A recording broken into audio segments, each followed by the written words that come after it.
Hey now, this is Justin Schleider, physical education and health teacher, and you're listening to the House of Edtech with the great Chris Nesi.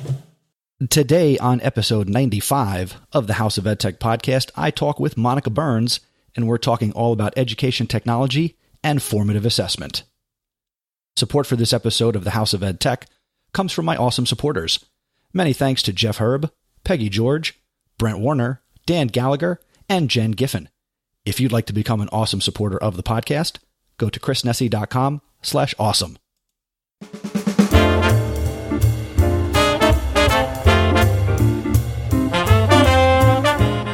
Welcome to the House of EdTech podcast.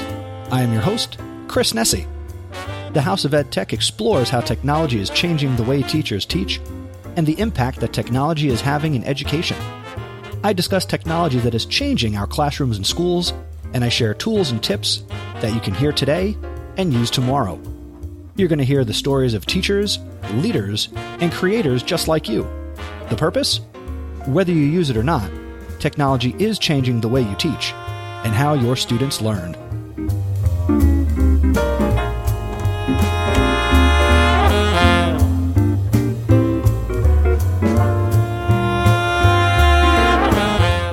And welcome to episode 95 of the House of EdTech podcast. I'm your host, Chris Nesi.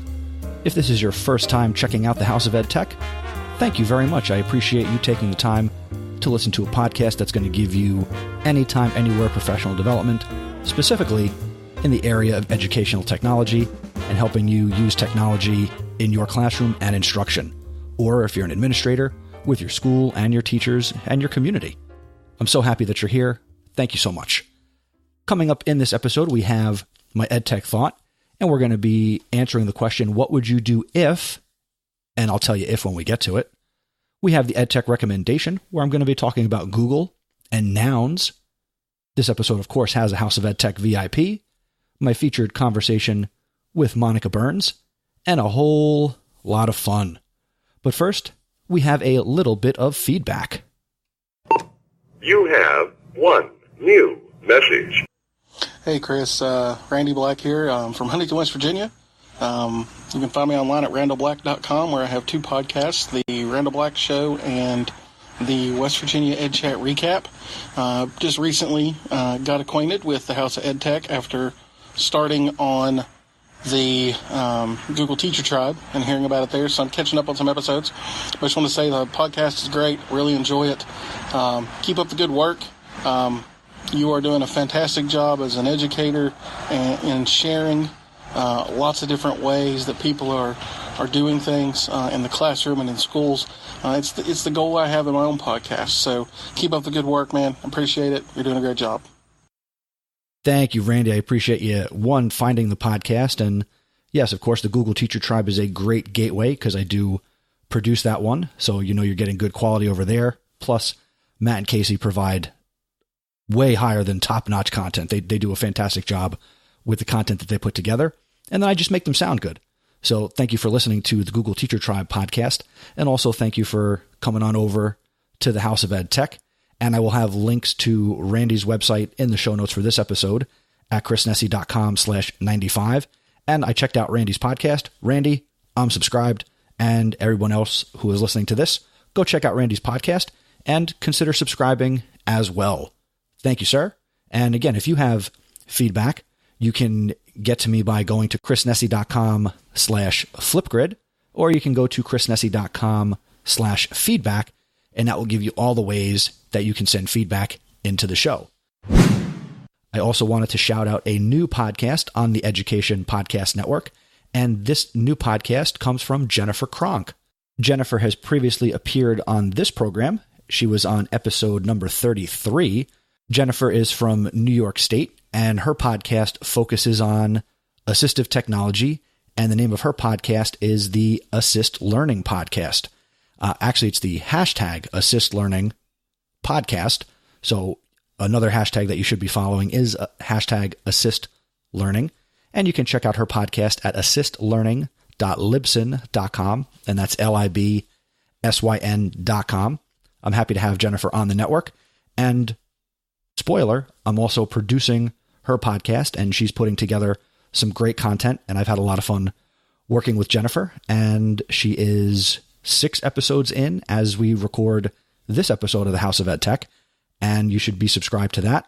And if maybe assist learning doesn't apply to what you do in education, you probably know somebody who could use the Assist Learning podcast in their life. So check it out, share it, check out the Assist Learning hashtag on Twitter. And that's all I have here at the top of the show. So let's get into this episode's EdTech Thought.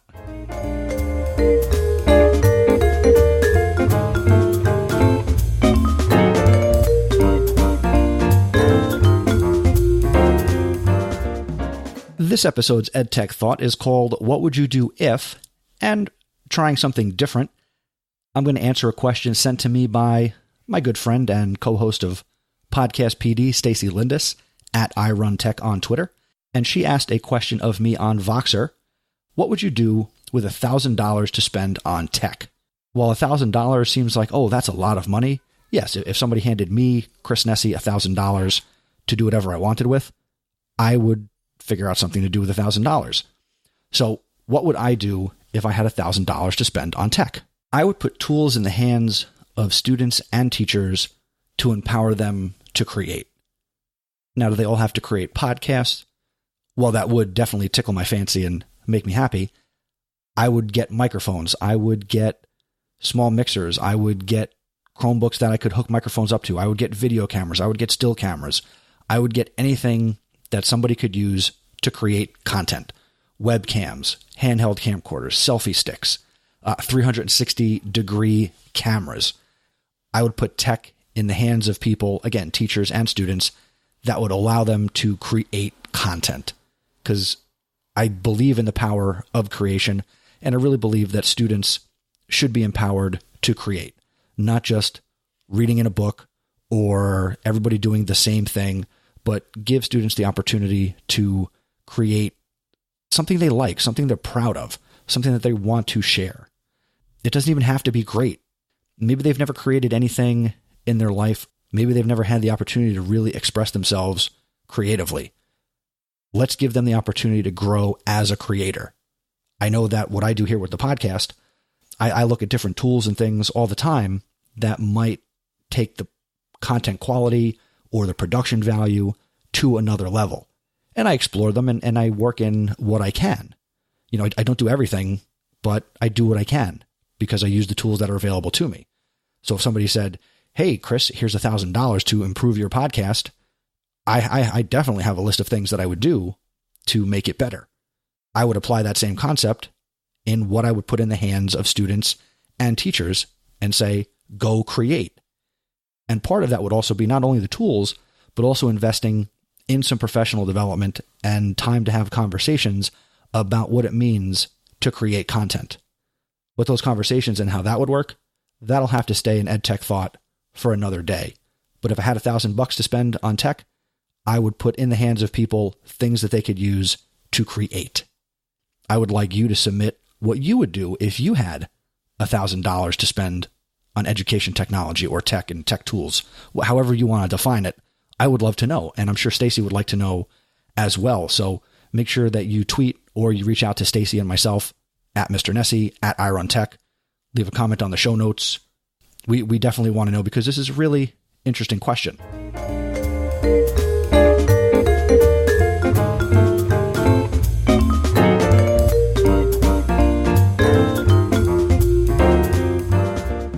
For this episode's EdTech recommendation, I am going to recommend and talk about the Noun Project. The Noun Project has icons for everything. Over 1 million curated icons created by a global community. The Noun Project allows us to simplify communication across borders and around the world with icons. Nice, crisp, gorgeous icons.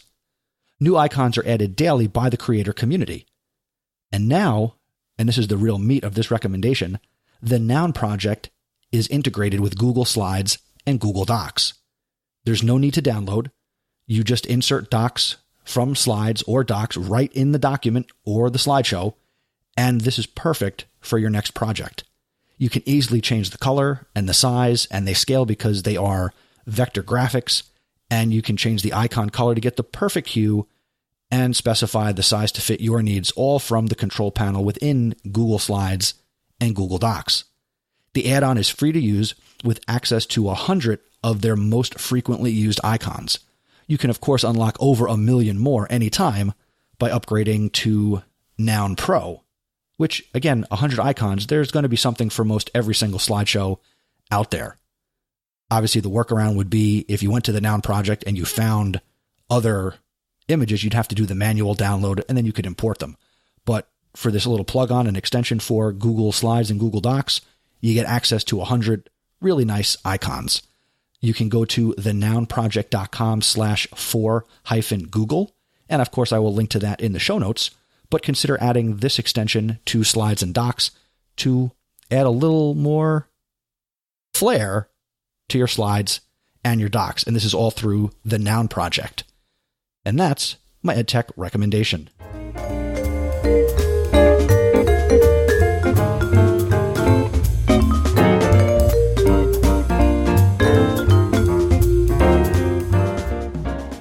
And now it's time for this episode's featured content. And without further ado, here is a recent conversation I had with Dr. Monica Burns of ClassTechTips.com.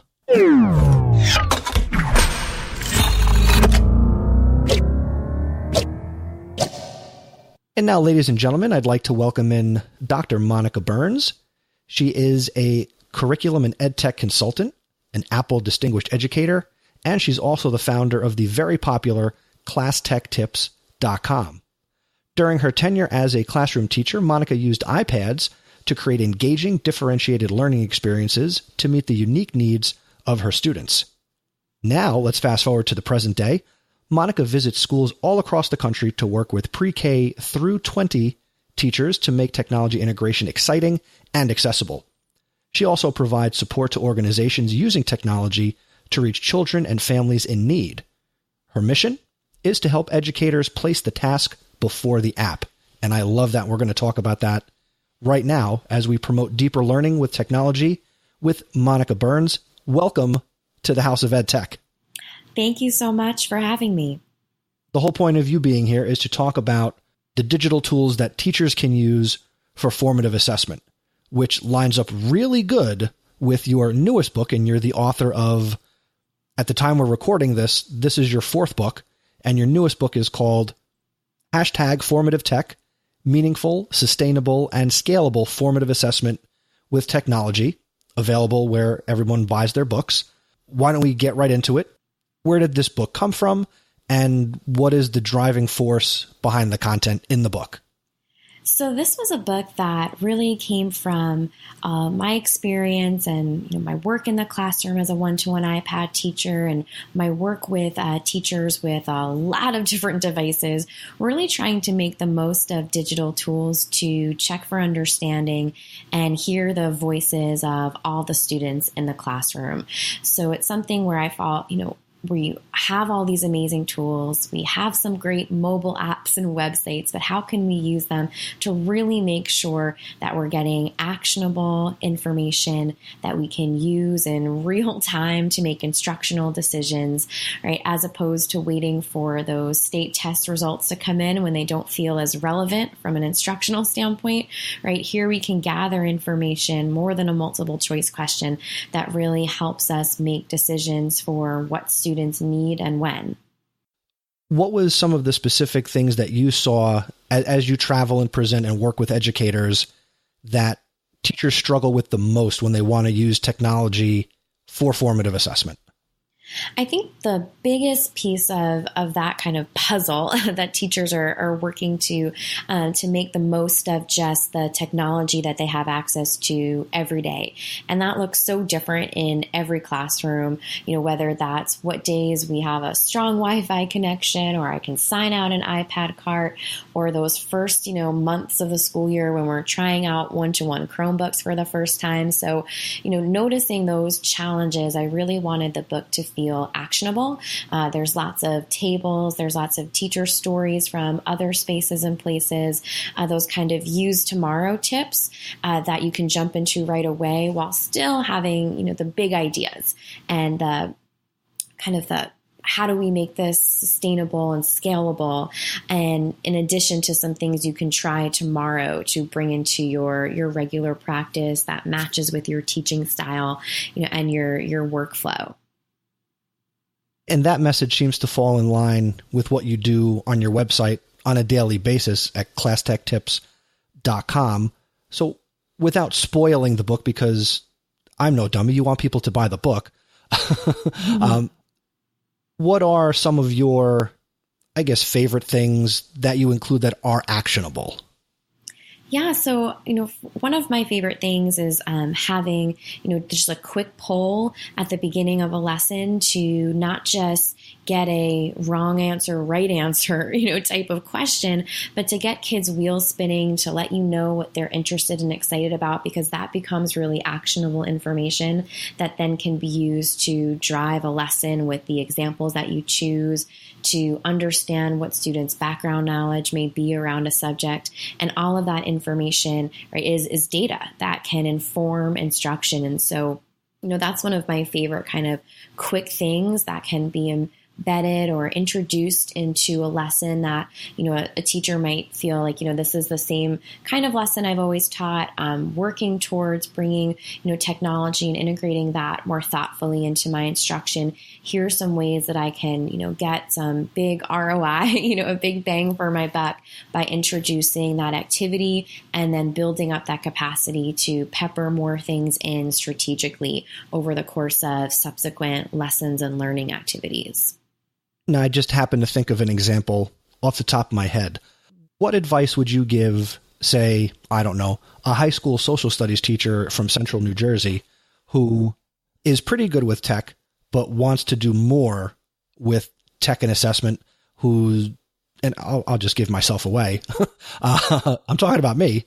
Tech integration for me is, creating a Google form test, and maybe taking advantage of some of the auto grade features. What more is out there besides that? Or is that where we're at right now?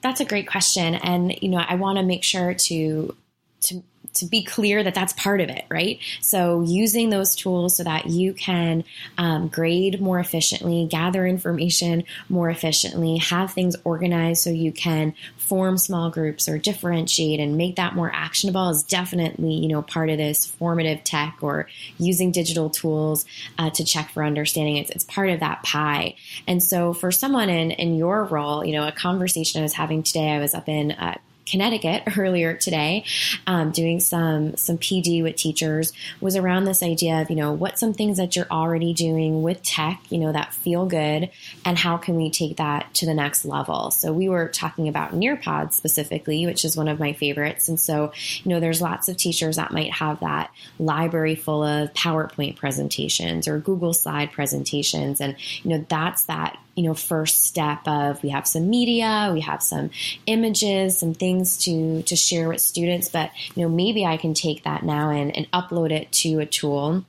Nearpod, just the example for this conversation, but now I can embed an open-ended question. I can give students a space to draw on their screen and annotate. I can push out a link to that Google form you mentioned, right, and collect some, quick multiple choice answers. So I think it's about being really strategic with, not just knowing what your learning goal is or your KBAD or students will be able to, but also knowing, what the success criteria is, right? What is it that you're looking for, right? What's going to help you figure out if students got it?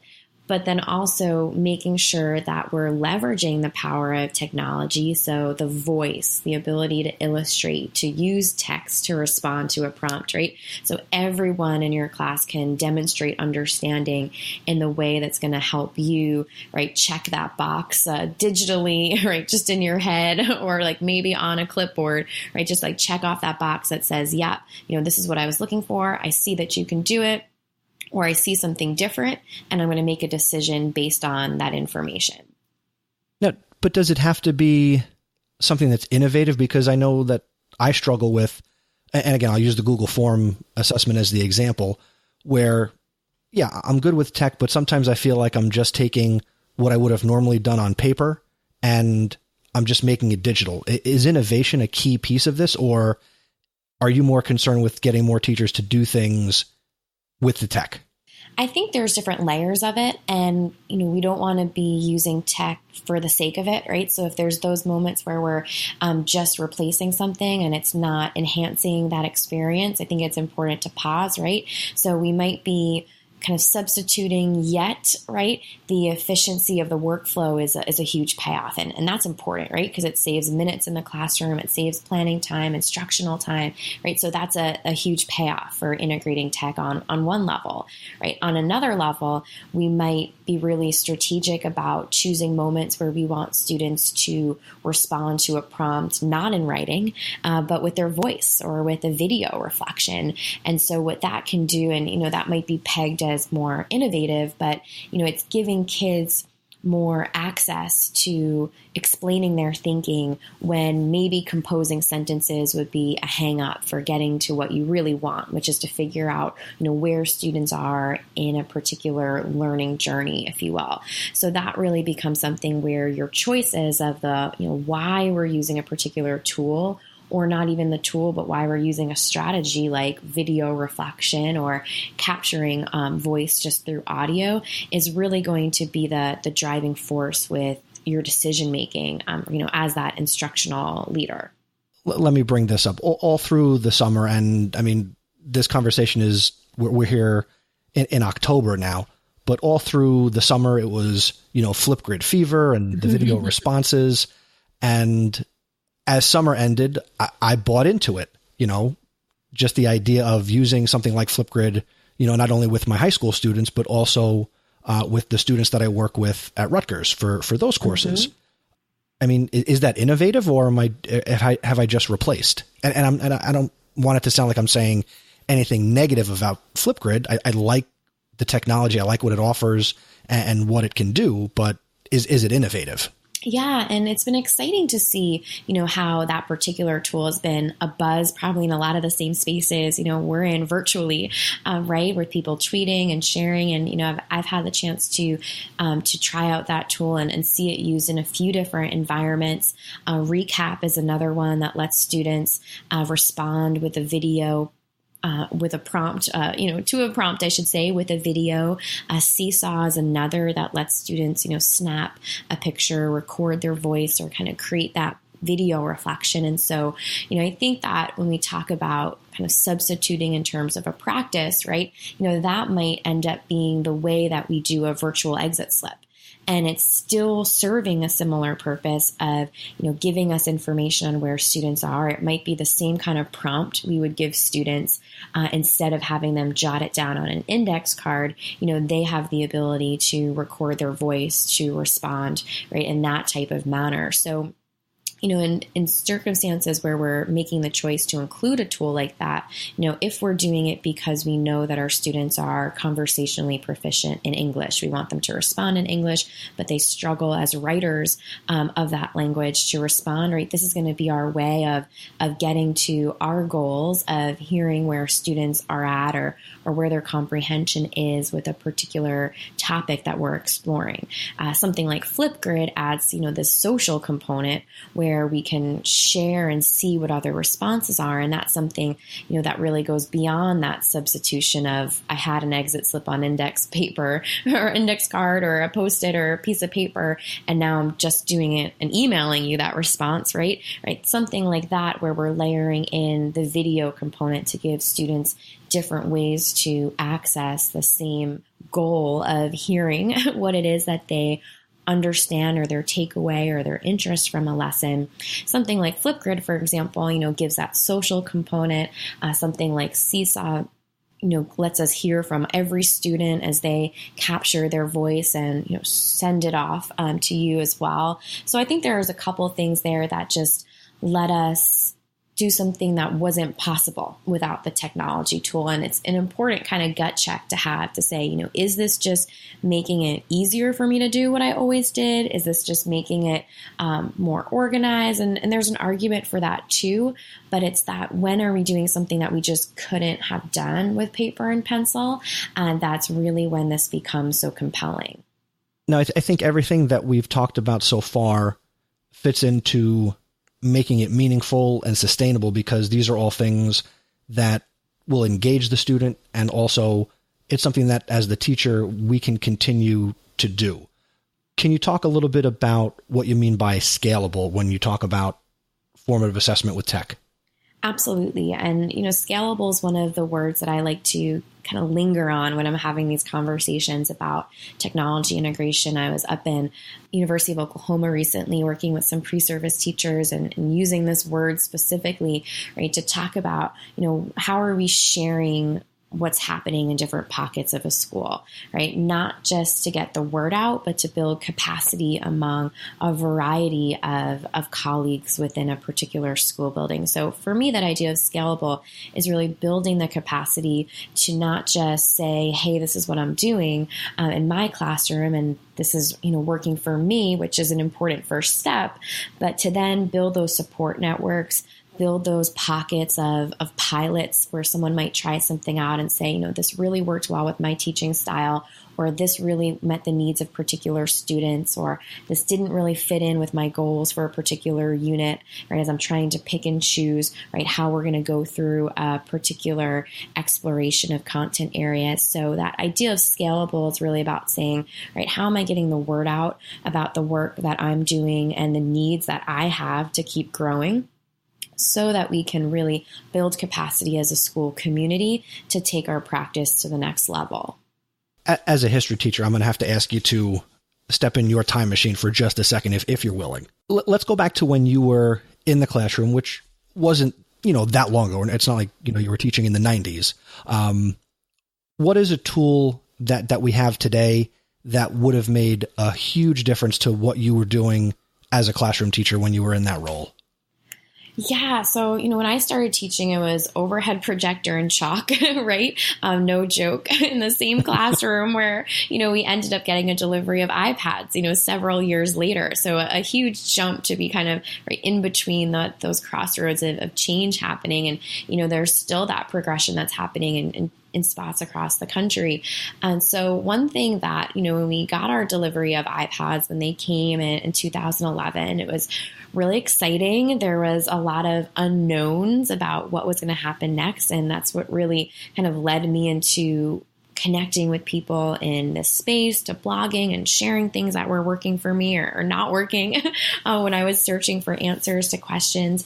And one thing that was really, the missing piece, if you will, at that time was the workflow solution, or having a clear way to have students share their work, to keep it organized, for them to easily reference and look at their own progress. And it's been exciting to see the wide range of options that have grown, that have become stronger, and are now addressing needs at different levels and for different types of classroom experiences. So, I look at something, like Google Classroom, which is just, wild in what you can do in terms of pushing out things to students, giving real-time feedback, having them submit work, share and collaborate with their peers. It's just really special on lots of different devices. I was in Massachusetts earlier this week with a school that is doing, Google Classroom on iPads. And I'm working with a school in Queens in New York right now that's in a similar situation, right? So just watching that happen on the kind of devices that I had with students is really wonderful. But I also love this idea of having students capture things, in the moment with their tablet, right? Snap a picture and upload it to something like Seesaw, have this instant family connection too, where it can push out work so that families can see what's going on in the everyday, and check in with their children, as well as giving a space for kids to step back and say, look at all that I've accomplished this month, the past few months, right? Even just over the course of a week. So it's been really neat to see the growth in that area of providing ways for students and teachers and families to really have a workflow and keep their work in a nice organized space. And that's something that, looking back, was a really big struggle early on to figure out, what that was going to look like in my classroom. And it's really exciting to see the opportunities that are there now,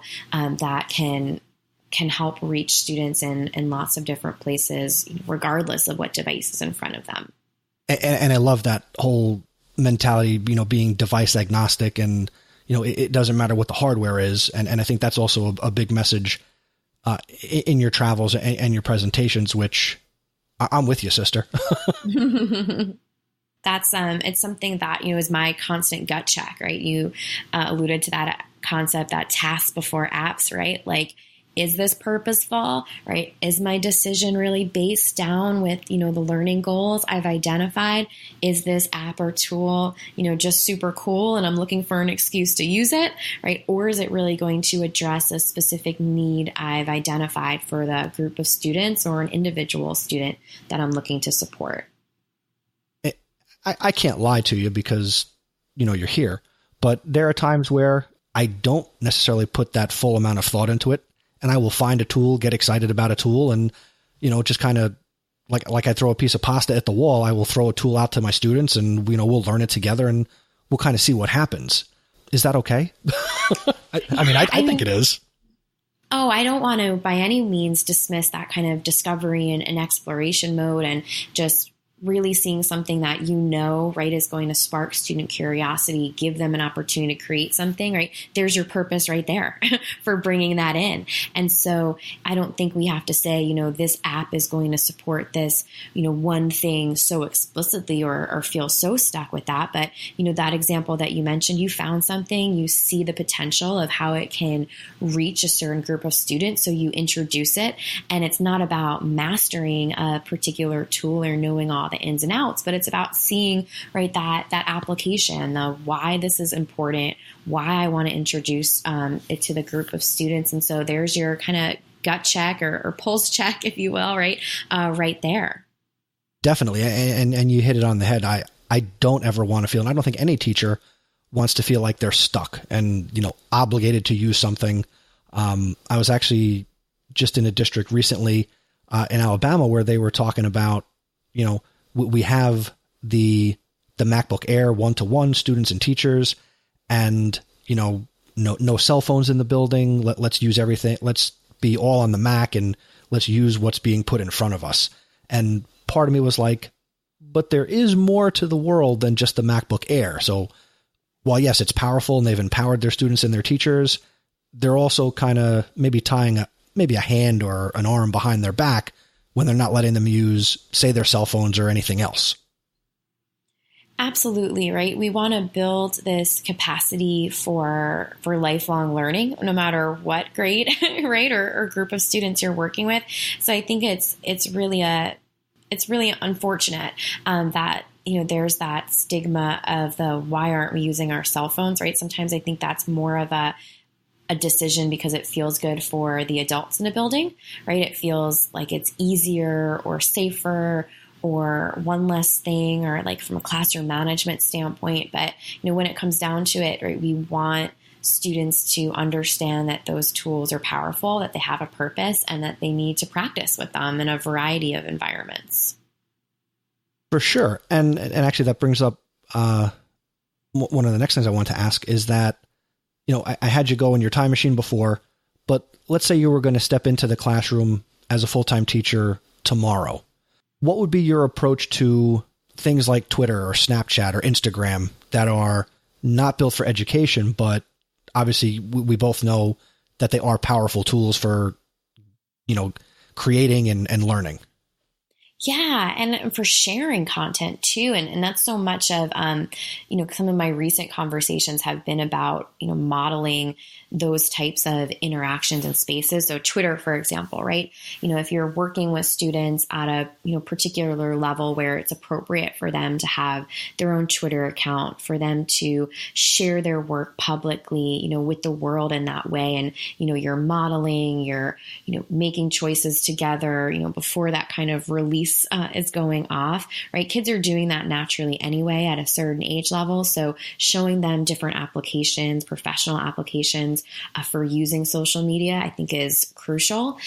For younger students, one of my favorite tools, and I don't want to say just younger, but for students who may not be on a social media platform independently, or where that's, not going to happen in a particular school building, I really love a tool like Today's Meet, where you can have back channeling take place, and something that, I did with a really big group at ISTE in San Antonio this year, right, with kind of modeling a practice that I really love, which is that idea that we're all together, we're doing something live, right? Maybe we're watching a brain pop video and then responding to it, within this back channel space, which models what happens on Twitter. So, we might all, sit down and watch a football game.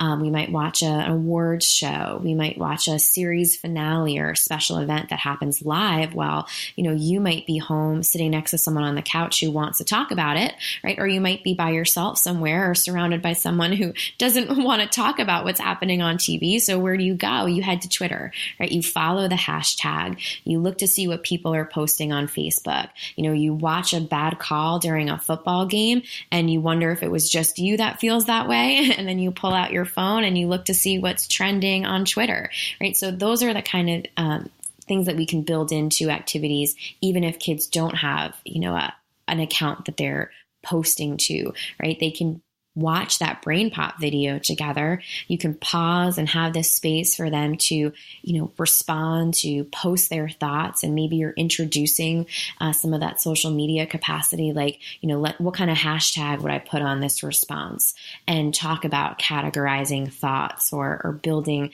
those kind of connections. So, thinking about, if I was in, a classroom, this fall, how am I going to introduce opportunities for kids to practice, right, in the context of, my content area goals, the types of behaviors, the communication, the conversations that they would have about content outside of the classroom as well. Excellent point. Wow. Yeah. Why don't more people think that way? Monica, what are your thoughts on the actual product that students will be producing that obviously would be considered assessment? And what recommendations do you have, maybe for tools, either popular or not popular, that teachers can consider for this application in the classroom? Yeah. I think one thing that, I've been thinking a lot about is, and it's something I talk about in the book in the context of project-based learning and different types of, activities that students might be working on over the course of a few different sessions or weeks together, is really thinking about when kids are creating a product. So when they are making something, right, what does formative assessment look like along the process? So maybe they're in Spark Video making a movie, or maybe they're on Book Reader, which is now available for Chrome, which is pretty fantastic, right? So they're working towards this final piece, but like, what does that look like in terms of iterations and check-ins?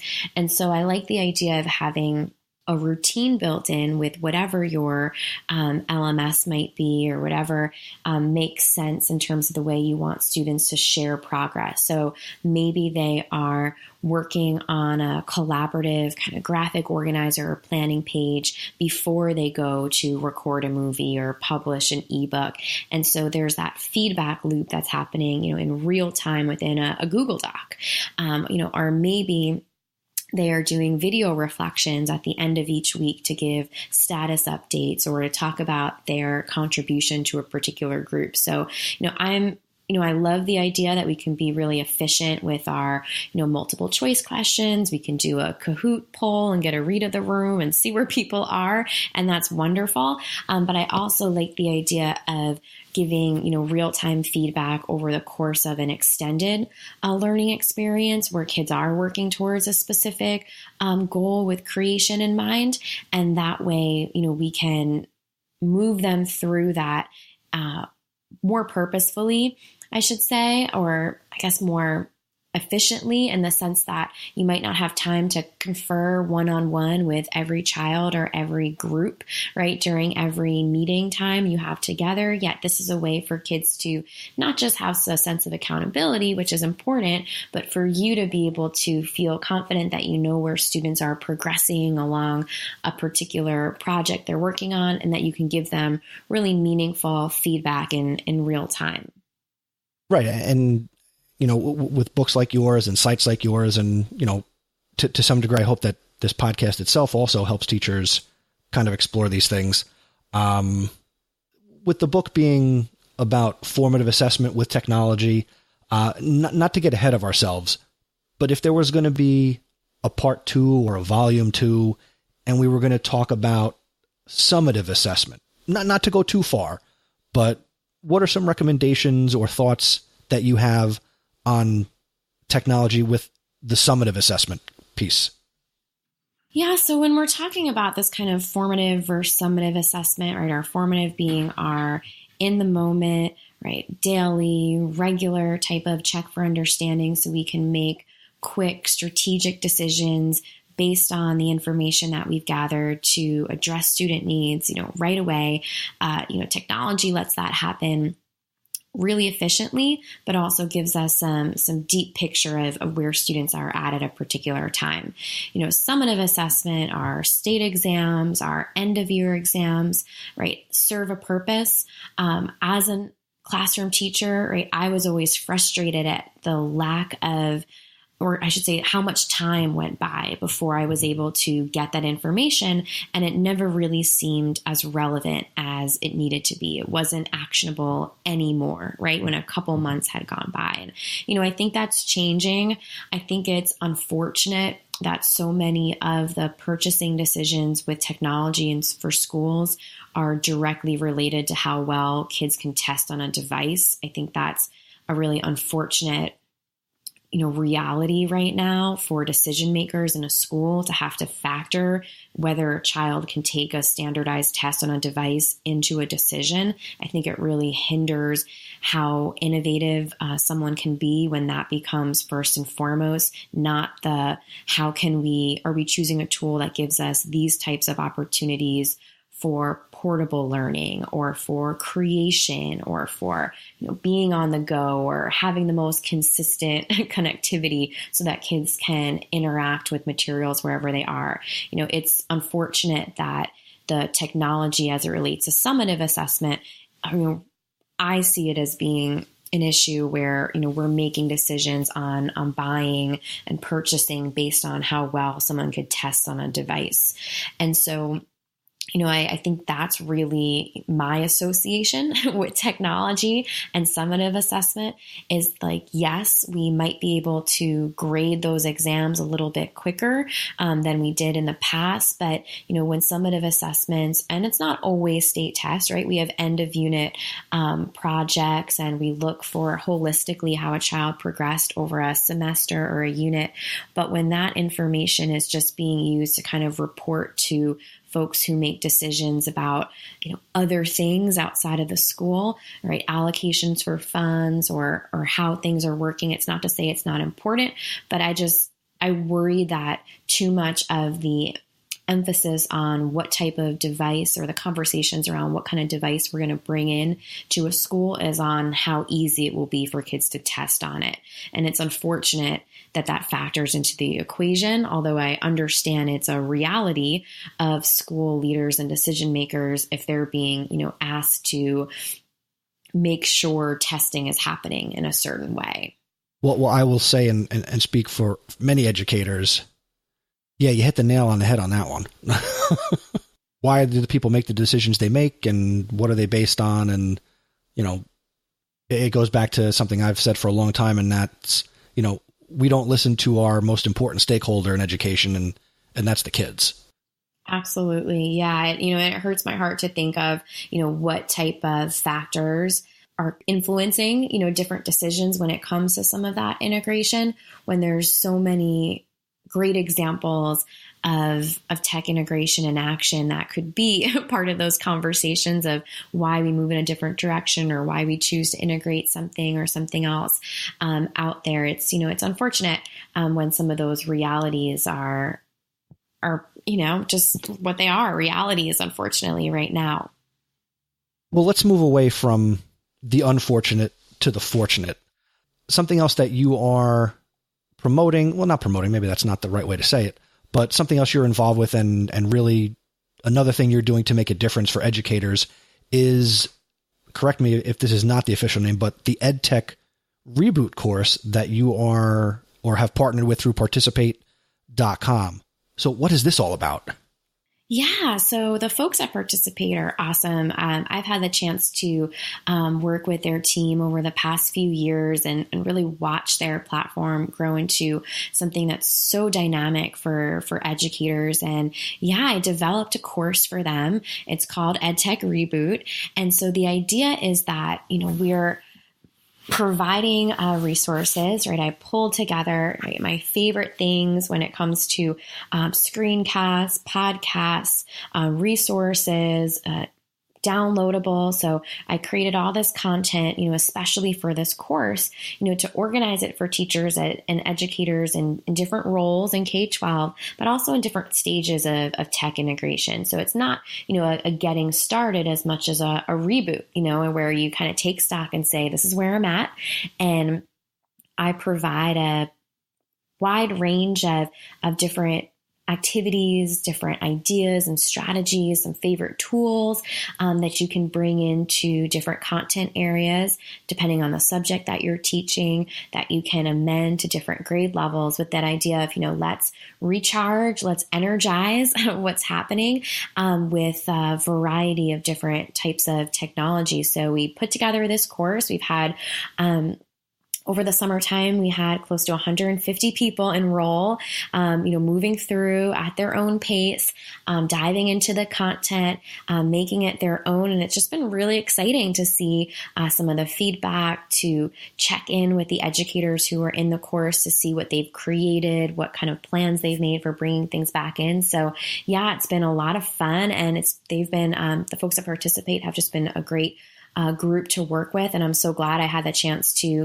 host my course, which is open for anyone to join at any time. And I hope that people do. And I will obviously include a link to the EdTech Reboot course in the show notes for this episode. Now, because, you're into technology, and I don't want to say it's, on to the next one, but with this being a first course, do you have plans to offer any other types of courses in the future? Yeah, so in the works, that'll be open and available later this year in 2017, is going to be a course on writing with technology across content areas. So we're calling it the Writing Reboot. So making the most of different types of digital tools, multimedia, ways to publish student work, getting inspiration from scannable and virtual technology, virtual reality, and different types of tech environments to really take a spin on what traditionally happens with writing personal narratives, writing persuasively, writing informational pieces, so that we can leverage the power of digital tools as well. So, the feedback, the excitement around the EdTech Reboot course has been so great this year that I'm excited that Writing Reboot is going to be launched soon. Excellent. And again, there will be a link in the show notes, and, I will try and keep this post updated with future courses that you create. Now, Monica, it's time to get serious, because I haven't been serious the whole time. No, I have been, but I have one question left. And it's based on this entire conversation, which is my long way of saying, you have classtechtips.com, which is a fantastic website, great blog posts, and you've got the reboot course, and, you're going to have the Writing Reboot course. So, and this is going to make a lot of my loyal listeners very happy for me to ask, why is there not, or when will there be, a Monica Burns podcast? So I am obsessed with podcasts. I'll just start Excellent right there. Place to start. I love them. Right. I'm constantly on the go. I mean, I could tell you I listen to everything from, sports radio podcasts to education podcasts to news updates in the morning, to all sorts of stuff. I just love hearing those stories on the go. So I love podcasts. I love, sharing things that are exciting to me. And so it's definitely something I've thought about in my Edtech Reboot course and in the writing course. I did record kind of mini podcasts to go along with each module. So that was my first kind of jumping in to podcasting and getting some audio together that way. So I'm really excited to have included that type of content inside my courses for now. And that's kind of my first step, if you will. Well, when are you going to take the next step? Gosh, when somehow, the earth spins in a little bit different cycle and I've got a couple more hours in the day, that might be part of it. But it's on my mind. It is on my mind. Well, I am glad. And just let me say that if you were recording new content, people would listen. And even if you just sat down and recorded yourself reading your previously published blog posts, people would listen. So, and I would just want to throw the name out there that it should be, the Reboot podcast with Monica Burns, brought to you by ClassTechTips.com. And I'll do the artwork, and any way that I can support you and again, my one word for 2017 is push. So, and this will make Stacy Lindis happy. I'm going to continue to push and have this conversation with you to get this podcast going. I appreciate that. And it's been on my mind. The model you mentioned is one I've discussed with some folks too. So yeah, keep asking. You don't have to tell me twice. You didn't even ask, and I told you once. So Monica, hopefully you've had some fun here on the House of EdTech. So I want to say, thank you for taking time. I know you're very busy. You're very far away from me in North Jersey as I live at the shore. So we had to cross time and space to make this happen. But thank you for being here. Oh, thank you for having me. I'm so glad we could chat just about all of these favorite things. Yeah, we kind of go all over the place here at the House of EdTech. But before I let you go, obviously your main website is ClassTechTips.com. But how can people get in touch with you if they're not already connected to you? And if they're not, what are they thinking? But how can they get in touch with you? Yeah, well, it's Class Tech Tips across the board. So ClassTechTips.com is where you'll find all of my info, blog posts, you name it right there. Class Tech Tips on Twitter, on Pinterest, and Facebook.com/Class Tech Tips is where you can find me too. Awesome. Monica, it has been a pleasure to have you on. Thank you so much again. Oh, thank you for having me.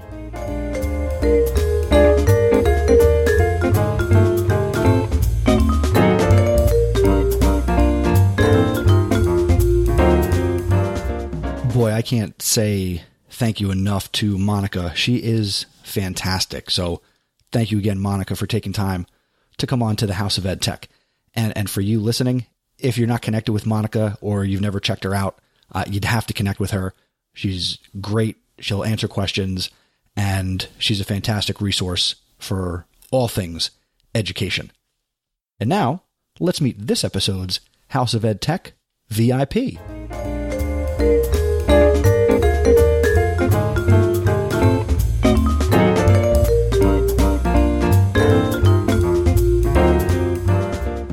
This episode's House of EdTech VIP is Kelly Grotrian. Kelly is from East Brunswick, New Jersey, where she teaches high school social studies. She currently teaches AP US History and US 2. She's an activity designer, co-class advisor, EdTech junkie, lifelong learner. She's an aspiring administrator. She's a user of VBQs, which stands for video-based questions. So if you've ever used documents, this takes it to another level, which I am also excited about. And she is a Google certified educator. She is on Twitter at MSGROTRIAN. You need to connect with Kelly. Congratulations, Kelly. You are this episode's House of EdTech VIP.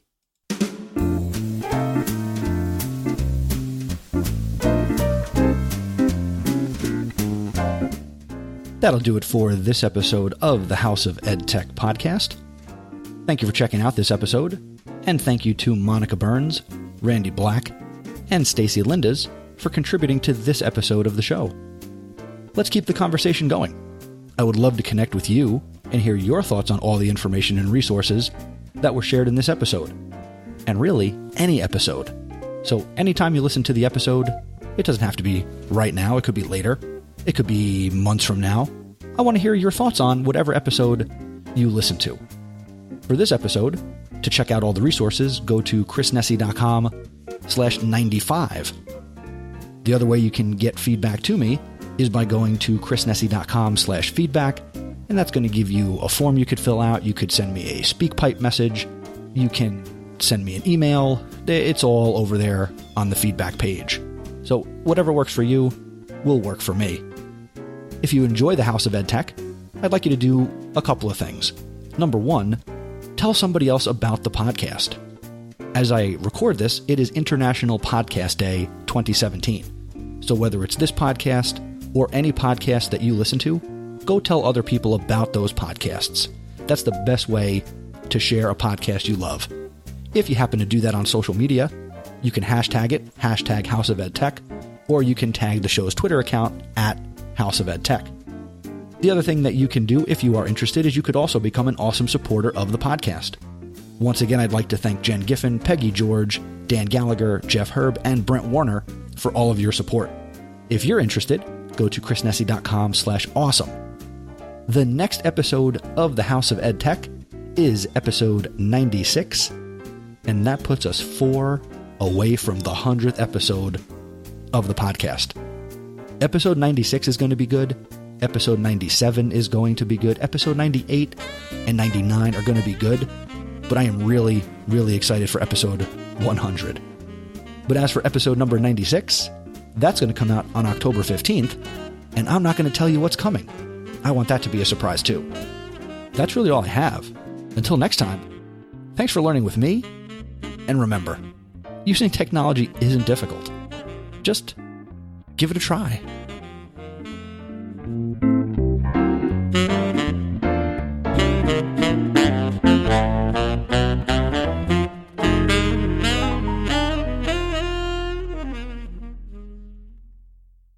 The House of EdTech is a proud member of Voice Ed Radio. Voice Ed Radio. Your voice is right here. For more great content, go to voiceed.ca. The House of EdTech is a proud member of the Education Podcast Network. The Education Podcast Network. Podcasts for educators, podcasts by educators. For more, go to edupodcastnetwork.com.